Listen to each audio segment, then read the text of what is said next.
मुलांनो, आज आपण आपल्या नवीन वर्षाच्या 10वीच्या अभ्यासक्रमाला सुरुवात करणार आहोत आणि सुरुवातीलाच आपली कविता जी आहे ती आहे संतवाणी. संतवाणीमध्ये 2 कविता यावर्षी आपल्याला अभ्यासाला आहे. पहिली आहे तिचं नाव आहे अंकिला मी दास तुझा, आणि दुसऱ्या कवितेचं नाव आहे, दुसऱ्या अभंगाचं किंवा दुसऱ्या संतवाणीचं नाव आहे योगी सर्वकाळ सुख दाता. तर संतवाणी ही जी कविता आहे ती आपल्याला अभ्यासाच्या दृष्टीने फार महत्त्वाची आहे, कारण की 100% या दोन्ही कवितांपैकी कोणतीही एक कविता म्हणजे किंवा आ यापैकी कोणतीही एक कविता जी आहे ती आपल्याला विचारली जाते परीक्षेला. म्हणजे 2 प्रकारचे प्रश्न आपल्याला येतात. म्हणजे पुढील मुद्द्यांच्या आधारे कवितेखालील कृती करा, म्हणजे पद्य विश्लेषण जिसे कहते हैं हम, पोएम एप्रिसिएशन जिसे कहते हैं, चाहे तो वो आता है या कविता दी जाएगी और उसके आधार पर उन प्रश्नों के उत्तर जो है वो हमें लिखने हैं.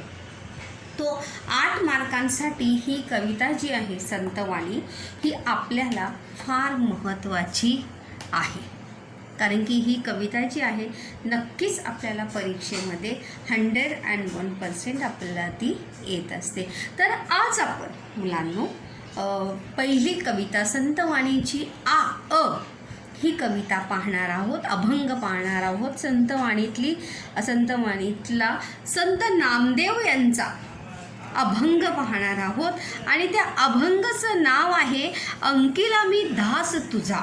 दास म्हणजे सेवक, तुझा यानी तुम्हारा, आणि अंकिला म्हणजे अंकित केलेला, मतलब तुम्हें समर्पित ऐसा, मतलब तुम्हारा मैं समर्पित ऐसा दास हूँ, तुम्हारा समर्पित ऐसा मैं सेवक हूँ, असं संत नामदेवांनी कोणाला म्हटलेलं आहे? देवाला, विठ्ठलाला म्हटलेलं आहे. 9वीमध्ये सुद्धा आपण अभंग संतवाणी पाहिलेली होती. तर त्यामध्ये संत जे आहेत कोणत्या देवाची भक्ती करताना आपल्याला दिसतात? विठ्ठलाची भक्ती करताना आपल्याला दिसतात. आणि विठ्ठल हे कोणत्या देवाचं प्रतीक आहे, कोणत्या देवाचं रूप आहे? श्रीकृष्णाचं दुसरा एक अवतार आहे किंवा श्रीकृष्णाचा दुसरा एक रूप आहे. तर अशाच प्रकारे संत नामदेवांनी सुद्धा श्री विठ्ठलाला विनवणी करताना, कृपेची याचना करताना हा अभंग जो आहे लिहिलेला आहे. आणि संत नामदेव विठ्ठलाला म्हणतात की हे विठ्ठला, मी काय आहे? अंकिला मी दास तुझा आहे, म्हणजे तुझ्यासाठी मी माझं संपूर्ण जीवन जे आहे समर्पित केलेलं आहे, अंकित केलेलं आहे. चला तर पाहूया अभंग. वारकरी संप्रदायातील थोर कवी किंवा थोर संत कवी म्हणून संत नामदेवांना ओळखले जाते. संत नामदेवांची ती ओळख आहे. त्याचनंतर त्यांच्या अभंगाची जर वैशिष्ट्य जर आपण पाहिली तर अतिशय अभंग रचना जी आहे अतिशय उत्कट असून त्यांच्या अभंगाची भाषा सुबोध, सरळ आणि काय आहे? साधी आहे, म्हणजे समजण्यासाठी काय आहे? सोपी आहे. आणि त्याचबरोबर संत नामदेवांनी मराठीबरोबर हिंदीतही खूप अशा अभंगाची काय केलेली आहे? रचना केलेली आहे. त्याचबरोबर पंजाबात जाऊन सुद्धा त्यांनी भागवत धर्माची पताका फडकवली. म्हणजे पंजाबमध्ये सुद्धा त्यांनी शीख किंवा पंजाबी भाषेमध्ये सुद्धा शिखांच्या गुरु ग्रंथ साहेब या ठिकाणी आहे. गुरु ग्रंथ साहेब या ग्रंथात त्यांची 61 कवने समाविष्ट असून भक्त नामदेव जी की मुखबाणी या नावाने ती प्रसिद्ध आहे. म्हणजे संत नामदेवांनी मराठीत, हिंदीत आणि त्याचबरोबर शिखांचा जो प्रसिद्ध असा धर्मग्रंथ आहे गुरुग्रंथ साहेब, त्या ग्रंथामध्ये सुद्धा त्यांची 61 आणि 61 कवने यानी क्या रचनाएं जो है वहाँ पर समाविष्ट है। तर यामध्ये पहिला प्रश्न असतो मुद्द्यांच्या आधारे जेव्हा स्पष्टीकरण करायला येतं, तर कवितेचे कवी जे आहेत कोण आहेत? संत नामदेव. कोण आहेत? संत नामदेव. आणि कवितेचा विषय दुसराच एक प्रश्न असतो लगेच, काय आहे कवितेचा विषय? काय आहे की प्रस्तुत अभंगामध्ये संत नामदेवांनी विविध दृष्टांतातून परमेश्वर कृपेची याचना केलेली आहे. खूप सुंदर असा हा अभंग आहे. दृष्टांत म्हणजे उदाहरणे. दृष्टांत हा एक अलंकार सुद्धा आहे आणि अलंकार तुम्ही हिंदीमध्ये शिकलेलाच असाल की जर आपल्याला एखाद्या गोष्टीची तुलना करायची असेल, कंपॅरिझन करायची असेल, त्यावेळी आपण विविध अलंकाराचा उपयोग करत असतो. तर त्याचबरोबर संत नामदेवांनी सुद्धा विविध दृष्टांत अलंकाराच्या माध्यमातून, विविध उदाहरणांच्या माध्यमातून परमेश्वर कृपेची याचना केली आहे. याचना म्हणजे विनंती. याचना करणे हा सुद्धा काय आहे? वाक्यप्रचार आहे. याचना करणे, विनंती करणे. तर संत नामदेवांनी या अभंगातून देवाला, परमेश्वराला, श्री विठ्ठलाला आपल्यावर कृपेची बरसात करण्याची काय केलेली आहे?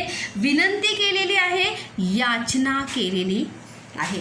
चला तर पाहूया की अंकिला मी दास तुझा या अभंगामध्ये संत नामदेव महाराज किंवा संत नामदेव जे आहे कशा प्रकारे विविध दृष्टांताच्या माध्यमातून, अलग अलग उदाहरणों के माध्यम से किस प्रकार परमेश्वर या देव भगवान को किस प्रकार से अपने ऊपर कृपा की बरसात करने की विनती करते हैं.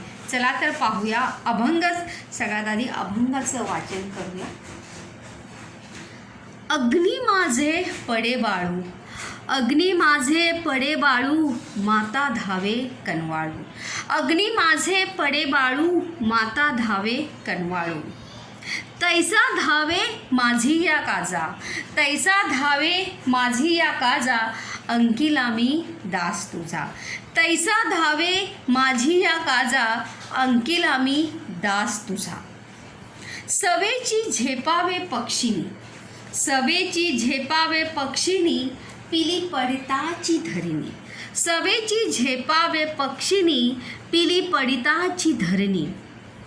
भुकेले वत्सरावे, भुकेले वत्सरावे, धेनू हंबरत धावे. भुकेले वत्सरावे, धेनू हंबरत धावे. वनवा लागला से वनी, वनवा लागला से वरणी, वनी पाडस चिंतित ती हरणी. वनवा लागला से वनी, पाडस चिंतित हरणी. नामा म्हणे मेघा जैसा, नामा म्हणे मेघा जैसा, विनवितो चातक तैसा. नामा म्हणे मेघा जैसा, विनवितो चातक तैसा. तर अशा प्रकारे संत नामदेवांनी हे विविध दृष्टांत या ठिकाणी दिलेले आहेत. तो पहिलं जर आपण अगर शुरुआत की अगर हम 2 लाइन थोड़ा सा हिंदी में भी सुनिए, मराठीमध्ये समजण्याची क्षमता जी आहे, गरज म्हणजे आपल्याला आता मराठीमध्ये समजून घेणं जे आहे जास्तीत जास्त गरजेचं आहे. कारण की आपल्याला प्रश्न जे आहेत कशामध्ये येतात? मराठीमध्ये प्रश्न आपल्याला येतात. आणि आपल्याला जर मराठी म्हणजे माहिती असेल कवितेचा अर्थ, तर नक्कीच आपण प्रश्नांचा अर्थही समजून घेऊ शकतो. तर जास्त मराठी आणि थोडंसं हिंदी जे आहे ते स्पष्टीकरण आपण या कवितेचं पाहणार आहोत. तर सुरुवातीला ह्या 2 ओळी आपण पाहूया. अग्नी माझे पडे बाळू, अग्नी माझे पडे बाळू, माता धावे कनवाळू.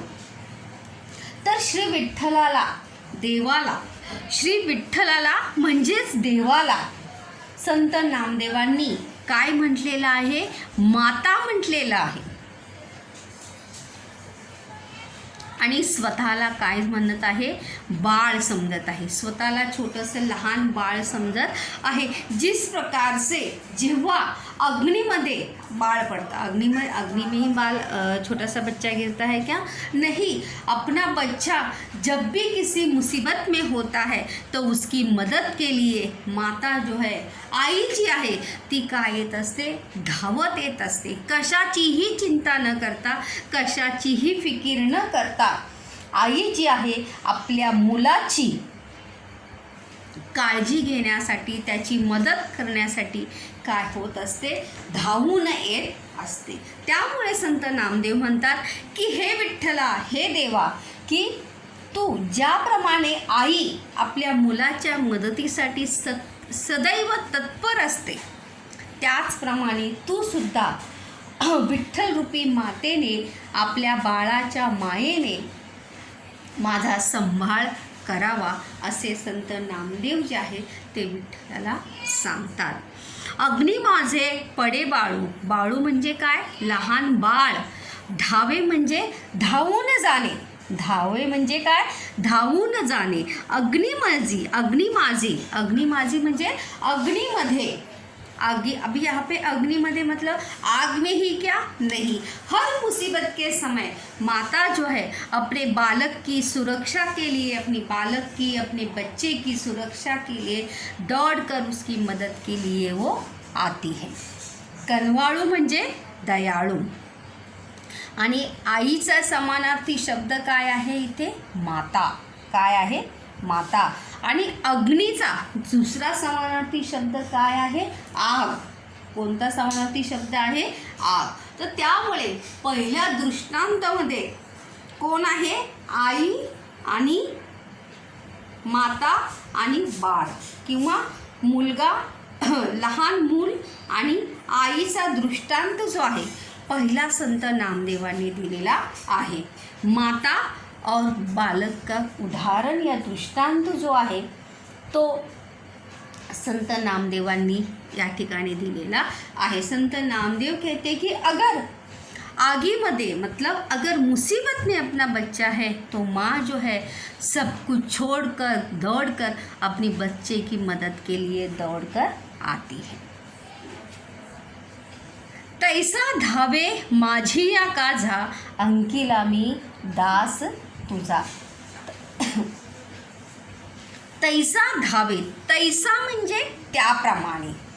तैसा म्हणजे काय? त्याप्रमाणे किंवा तसा.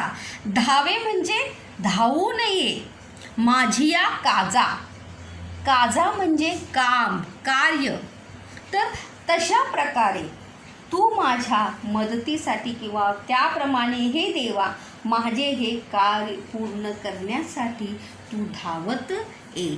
मी शरण आलेला, अंकित मी, अंकिला मी दास तुझा. अंकिला मी म्हणजे मी तुला शरण आलेला, तुझा दास आहे, तुझा सेवक मी आहे. मी तुझा काय आहे?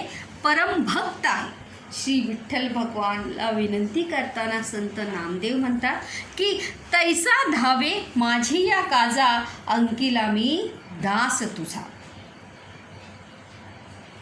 तर त्याचप्रमाणे तू सुद्धा माझे कार्य पूर्ण करण्यासाठी तू धावत ये. मी तुला शरण आलेला काय आहे?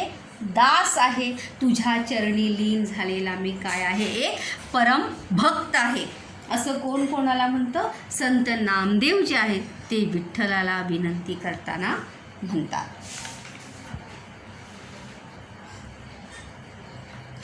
प्रश्न पण आहे बघा, माता धावून जाते.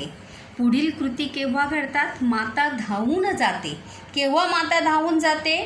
जेव्हा बाळ आगीत पडते तेव्हा माता काय होते? धावून जाते. त्यानंतर माता या शब्दाचा वर्णन करणारा कोणता शब्द आलेला आहे या ठिकाणी?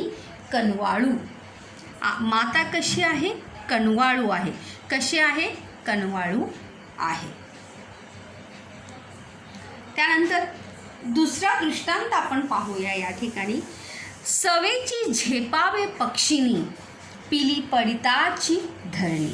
सवेची झेपावे पक्षिणी, पिली पडिताच धरणी. दुसऱ्या दृष्टांतामध्ये संत नामदेवांनी पक्षिणीचं आणि त्याच्या पिलाचं उदाहरण दिलेलं आहे। पहले में किसका उदाहरण दिए दृष्टांत दिया था, माता और पुत्र का उदाहरण दिया था। और दूसरे दृष्टांत में यहाँ पर संत नामदेवांनी कोणाचं उदाहरण दिलेलं आहे, एका पक्षाचं आणि त्याचा पिलाचं लहान पिल्लाचं उदाहरण दिलेलं आहे। सवेची झेपावे पक्षिणी पिली पडिताच धरणी। झाडावरून अकस्मात सवेची झेपावे, झाडावरून अकस्मात जर पिल्लू, झाडावरून अकस्मात जर पिल्लू धरतीवर पडले तर क्षणाचाही विलंब न करता एक पल भी व्यस्त न करते हुए न गवाते हुए पक्षीने जी आहे त्याच्यासाठी झेप घेते यानी क्या, उसे बचाने के लिए, त्याला वाचवण्यासाठी ती कशावर येते, धरतीवर म्हणजे जमिनीवर येते। म्हणजे आपल्या मुलाचा जीव वाचवण्यासाठी, आपल्या पिल्लाला वाचवण्यासाठी पक्षी जी आहे ती कशावर येते, धरतीवर येते। सवेची झेपावे पक्षिणी पिली पडिताच धरणी। झाडावरून पडलेल्या पिल्लाला वाचवण्यासाठी पक्षींसुद्धा कशावर तत्परतेने किंवा एकही क्षण, एक पल भी न रुकते हुए पक्षी जी आहे कुठे धाव घेते, धरतीवर धाव घेते। प्रश्न पण आहे बघा, पृथ्वी पक्षिणी झेपावते, कधी झेपावते, पिली पडिताच धरणी। म्हणजे जेव्हा पक्षिणीचे पिल्लू झाडावरून खाली पडते तेव्हा पक्षी जी आहे कुठे धाव घेते, जमिनीवर धाव घेते म्हणजे त्याला वाचवण्यासाठी, त्याचा जीव वाचवण्यासाठी, आपल्या पिल्लाचा जीव वाचवण्यासाठी क्षणाचाही विलंब न करता पक्षीने जी आहे ती धरतीवर धाव घेते। पुढे पाहूया, तिसरा दृष्टांत या ठिकाणी दिलेला आहे, तो आहे गाय आणि वासराचा। कोणता तिसरा दृष्टांत दिलेला आहे, गाय आणि वासराचा दृष्टांत दिलेला आहे। गाय और गाय का बच्चा। भुकेले वत्सरावे धेनू हंबरत धावे, भुकेले वत्सरावे धेनू हंबरत धावे। वत्सरावे म्हणजे वासरू, गायीच्या बाळाला काय म्हणतात, वासरू म्हणतात। काय म्हणतात, वासरू। भुकेले वत्सरावे, धेनू म्हणजे गाय, गायसाठी कोणता शब्द आलेला आहे या ठिकाणी, धेनू। कोणता शब्द आलेला आहे, धेनू शब्दच आहे या ठिकाणी आलेला आहे। वासरू भुकेले वत्सरावे धेनू हंबरत धावे, म्हणजे वासरू खूप भुकेले असते तेव्हा त्याला दूध पाजण्यासाठी गाय हंबरत वासराकडे धावते। मतलब अपने बच्चे को दूध पिलाने के लिए गाय जो है तुरंत अपने बच्चे के पास म्हणजे तुरंत आपल्या वासराकडे काय घेते, धाव घेते। कोण, गाय। भुकेले वत्सरावे धेनू हंबरत धावे, धेनू म्हणजे गाय जी आहे धावत आपल्या वासराकडे धावती घेते आणि आपल्या वासराची भूक जी आहे ती शमवते किंवा आपल्या वासराची भूक ती भागवते।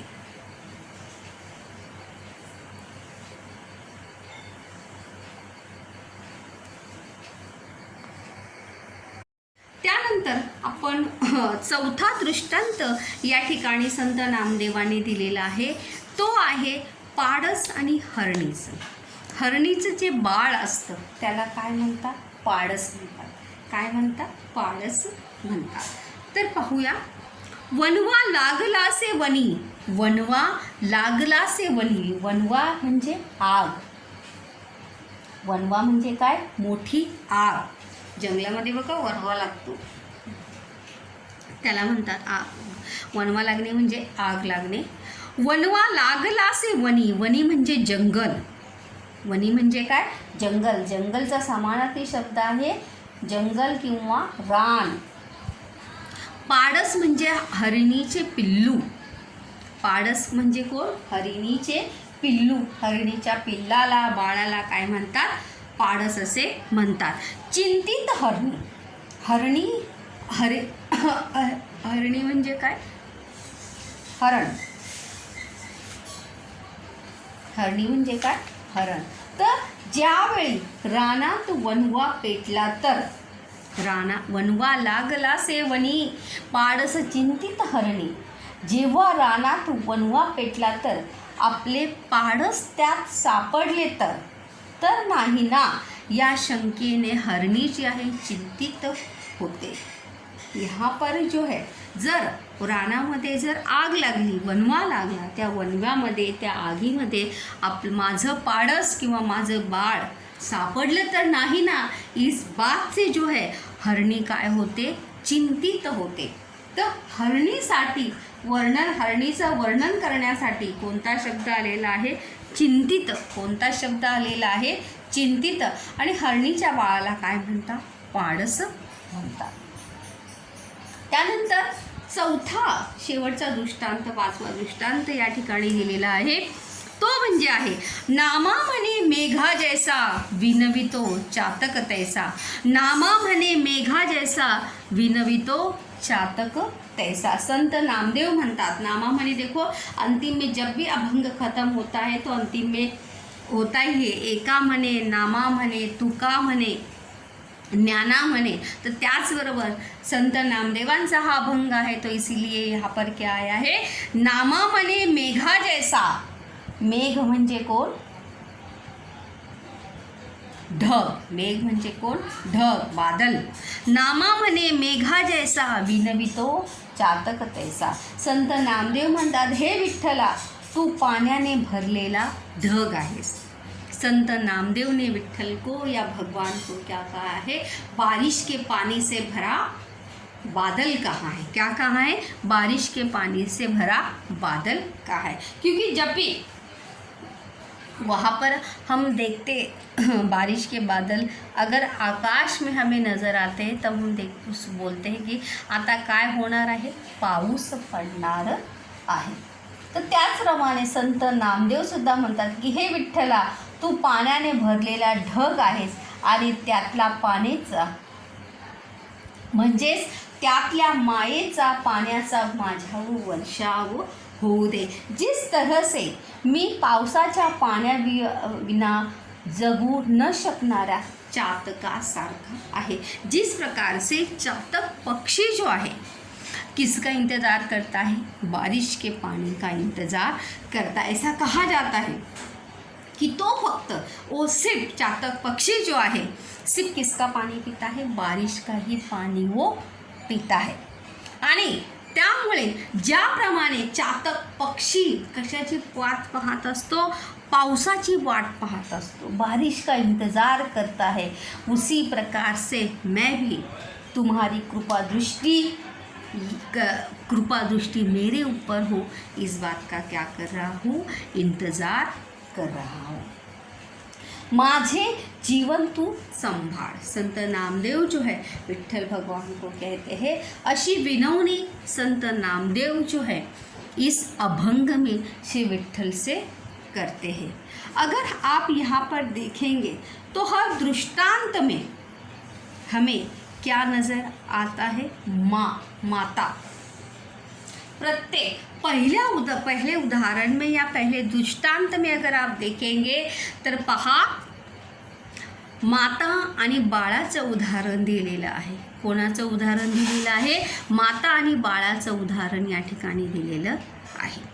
म्हणजे ज्याप्रमाणे आई आपल्या मुलाच्या मदतीसाठी प्रत्येक संकटामध्ये त्याची मदत करण्यासाठी हर संकट में उसे बाहर निकालने के लिए माता दौड़कर अपने बालक की मदद के लिए दौड़कर आती है. अग्नि माझे पडे माळू माता धावे कनवाळू. कनवाळू म्हणजे मायाळू, दयाळू. तर श्री विठ्ठलाला, देवाला संत नामदेवांनी कोणाची उपमा दिलेली आहे? आईची उपमा दिलेली आहे। अगर हम देखेंगे तो माता का प्रेम जो है हर स्तर पर, पक्षियों में, प्राणियों में अगर आप यहाँ पर देखेंगे तर बघा, पक्षीचं उदाहरण सुद्धा या ठिकाणी दिलेले आहे। सवेची झेपावे पक्षिनी पिली पडिताच धरणी, सवेची झेपावे पक्षिनी पिली पडिताच धरणी, म्हणजे मनुष्य असो, प्राणी असो, पक्षी असो, प्रत्येक स्थळामध्ये आईचं प्रेम जे आहे, माँ का प्रेम जो है वो एक समान ही होता है। आईचं प्रेम कोणत्याही स्तरामध्ये बदलत नहीं। माता का प्रेम, माता का स्नेह जो है किसी भी स्तर पर कभी भी वो बदलता नहीं है, वो एक जैसा ही रहता है।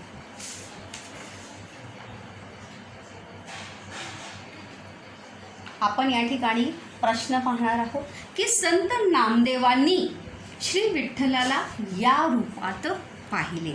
संत नामदेवांनी श्री विठ्ठलाला या रूपात पाहिले। सबसे पहिले माता कोणत्या रूपात पाहिले? आईच्या रूपात पाहिले। त्यानंतर पक्षिणीच्या रूपात पाहिले, त्यानंतर गाईच्या रूपात पाहिले आणि त्यानंतर हरिणीच्या रूपात सुद्धा पाहिले आणि त्यानंतर मेघ, मेघ म्हणजे काय? ढग। ज्याप्रमाणे पावसाचा ढग, चातक पक्षी पावसाची वाट पाहतो, त्याचप्रमाणे मी सुद्धा तुझ्या कृपेची बरसात होण्याची वाट या ठिकाणी पाहत आहे। मेघाला विनवणी करणारा कोण आहे? चातक पक्षी। कोण आहे? चातक पक्षी। परमेश्वर कृपेची याचना करणारे कोण आहेत? संत नामदेव आणि परमेश्वराचे दास संत नामदेव। भुकेले कोण आहे? वासरू।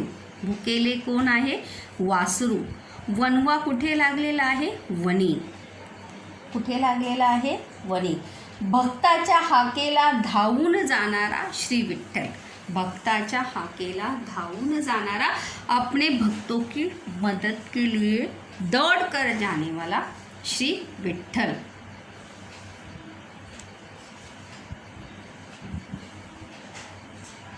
त्यानंतर पिलाकडे झेपावणारी पक्षिणी। पिलाकडे झेपावणारी, सवेची झेपावे पक्षिणी पिली पडिताची धरणी। धरणी म्हणजे धरती। धरणी म्हणजे काय? धरती। वनात काय लागलेला आहे? वनवा। भुकेले झालेले वासरू। याच्यासाठी हरणी चिंतित झाली। कोणासाठी हरणी चिंतित झाली? पाडसासाठी हरणी जी आहे ती चिंतित झाली। आणि हंबरत धावणारी कोण आहे? धेनू म्हणजेच गाय आहे। तर अशा प्रकारे मुलांनो या अभंगामध्ये आपण पाहिलेलं आहे की संत नामदेव जे आहे श्री विठ्ठलाला आपल्यावर कृपेची बरसात करण्याची काय करत आहे? विनंती करत आहे। विविध दृष्टांतों के माध्यम से उन्होंने ये भी बताया है कि मनुष्य असो, प्राणी असो किंवा पक्षी असतो, माताचं प्रेम जे आहे ते हर स्तर पर क्या रहता है? एक जैसा ही रहता है। आईचं प्रेम जे आहे कोणत्याही ठिकाणी, कोणत्याही जागी वो कभी भी बदलता नाही। स्वमताचा प्रश्न सुद्धा आहे या ठिकाणी बघा की संत नामदेवांनी परमेश्वराकडे केलेली विनंती सोदाहरण स्पष्ट करा। तर यहाँ पर ये सभी उदाहरण यहाँ पर आएंगे की बघा श्री विठ्ठलाला माऊली म्हटलेलं आहे की ज्याप्रमाणे आईची माया जशी तिच्या बाळावर बरसत असते, माँ जिस प्रकार से अपने बच्चे से प्यार करती है, वैसे ही माँ के जैसा प्रेम की बरसात जो है अविरत हमेशा मेरे ऊपर आपकी होनी चाहिए। त्यानंतर प्राणी आणि पक्ष्यांमधील प्रेमाचं वर्णन या ठिकाणी आपण केलेलं आहे। त्याचबरोबर सुमताचा दुसरा प्रश्न आहे बघा की आई, प्राणी, पक्षी यांच्या मातृप्रेमाचे कवितेतून व्यक्त झालेले वर्णन तुमच्या शब्दात सांगा।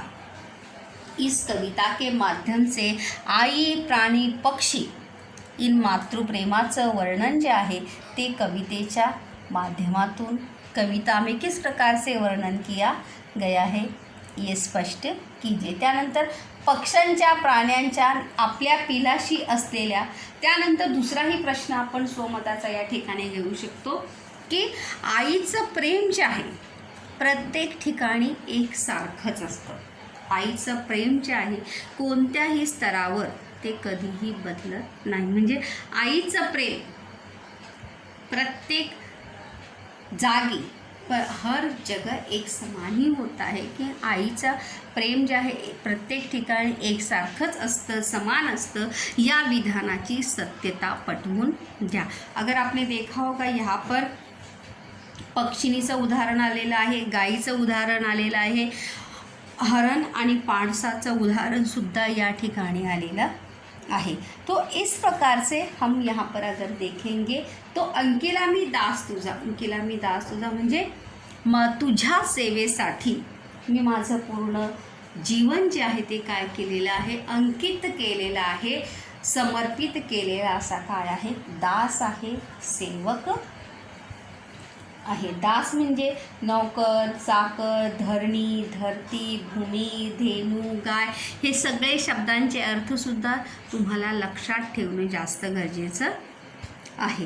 तर अशा प्रकारे संत नामदेवांनी विठ्ठलाला आई मानून, विषय काय आहे कवितेचा, देवाला आई मानून देवरूपी मातेने बाळाचा म्हणजेच आपला संभाळ करण्याची विनवणी करणारा असा हा अभंग आहे। म्हणजे जिस प्रकार से माँ अपने बच्चे के ऊपर कृपा दृष्टि रखती है, उसका ध्यान रखती है, उसी प्रकार से हे विठ्ठल तुम्हारी कृपा की बरसात भी अविरत मेरे ऊपर बरसती रहे, तुझ्या कृपेचा वर्षाव अविरत माझ्यावर होऊ दे। और इसीलिए आगे चल के संत नामदेव ने अलग अलग उदाहरण वहाँ पर दिए हैं।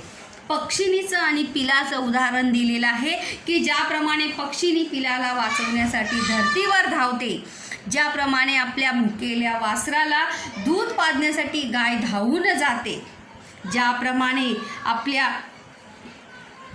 पाडसाची हरणी काळजी करते, त्याचप्रमाणे हे विठ्ठला तू सुद्धा माझी एका आईसारखी काळजी घे आणि तुझ्या कृपेची बरसात त्या पावसाच्या ढगाप्रमाणे, ज्याप्रमाणे पावसाच्या ढगातलं पाणी धरतीवर बरसतं आणि चातक पक्षी,